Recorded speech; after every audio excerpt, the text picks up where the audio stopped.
although you cannot change conditions or circumstance, you don't have to let them control you. We can't control what's going on outside, but we can control what's going on inside, and unfortunately, I don't think many of us have been raised to really understand that. And if you got a program that's not supporting you, then 95% of the day, your behavior will not support you because that program doesn't encourage you. If something outside of you is controlling your feelings and thoughts, then it makes you a victim to your environment. So you will be more victimized, or you could be more of a victim to other things in your environment. People don't understand this consciously because it's a program subconsciously. So now, if you begin to strengthen your inner environment now, this is where our work comes in, because we have research to show that when you place your attention right here in your heart, this center right here, this is the beginning of our divinity. This is our center of oneness, our wholeness. This is where we begin to feel love, gratitude, compassion, kindness, care, freedom, joy. It's all these elevated emotions that are heartfelt emotion. A positive mental attitude is a generally constructive response to the stresses that face the average person every single day. A positive attitude is where you feel that you have the ability to control your world and to control your life. A positive attitude is like a chicken and egg thing. If you're successful, you're positive. If you're positive, you're successful. Which comes first?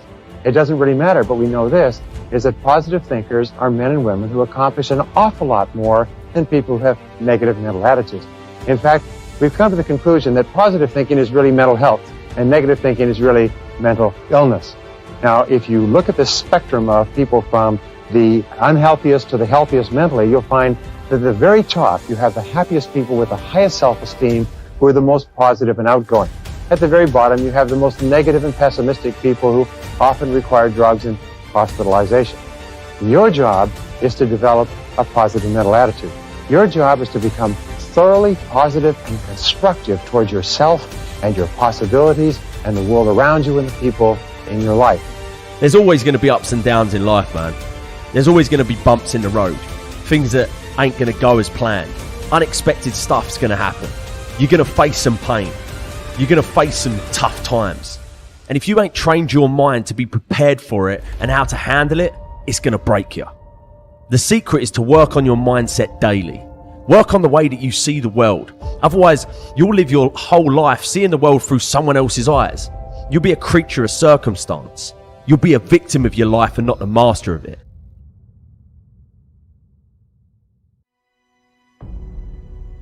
Most people use their imagination, they use it the wrong way. They imagine what won't work. They imagine something bad happening. What should we imagine more often every day? We should imagine you should see yourself where you want to be. You got to live there. Well, when you reach a goal, you're going to act like you're already there. It's already happened intellectually the second you think about it. It's already happened emotionally when you're emotionally involved with it. So it's only a period of time until it manifests in physical form. Right.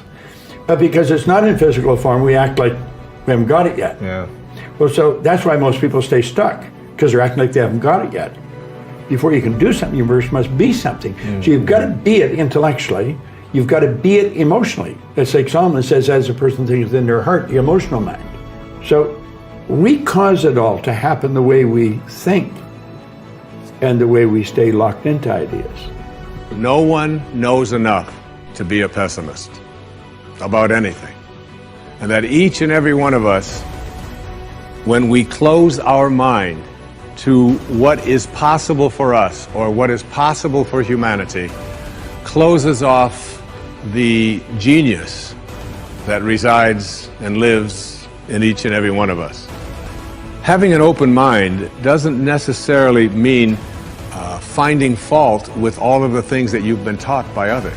It means opening yourself up to the potentiality and the possibility that anything and everything is possible. So your forebrain is the builder, it's the designer, it's the CEO. And when you begin to speculate possibilities, when you start to think about a better way to do something or something you want to experience or something you want to do or some future event, It's an amazing phenomenon because researchers are beginning to show that not only do we remember a past, but the brain actually can remember a future. And so how does it do that? Well, because the forebrain has connections to all other parts of the brain, it can take a little bit of that knowledge from a specific neural network and a little bit of experience and another neural network of knowledge and another neural network of experience, and it can seamlessly piece it together to create a new level of mind. And then your brain gets a picture or an image, and then you transfix your mind on that image, and those neurons string into place that begin to fire and wire together. And every time you remind yourself what you want to experience, you're reinforcing the circuitry in your brain to begin to install the hardware for you to actually experience that future event. In other words, the brain already looks like it's already had the event. Now that's super cool because it really says then that we're remembering a future potential.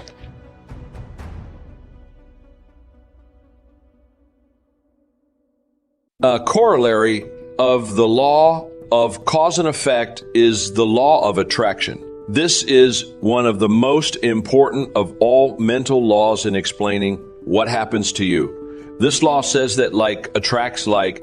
It says that you inevitably attract into your life the people, ideas, circumstances, and opportunities that are in harmony with your dominant thoughts. Because this is a law, you cannot think one thing and attract something else. Whatever you are thinking about, most of the time, you're drawing into your life from all directions. This is why fuzzy goals bring fuzzy results. Clear goals bring clear results because your level of self-confidence is directly tied to how effective you feel you are in achieving your goals.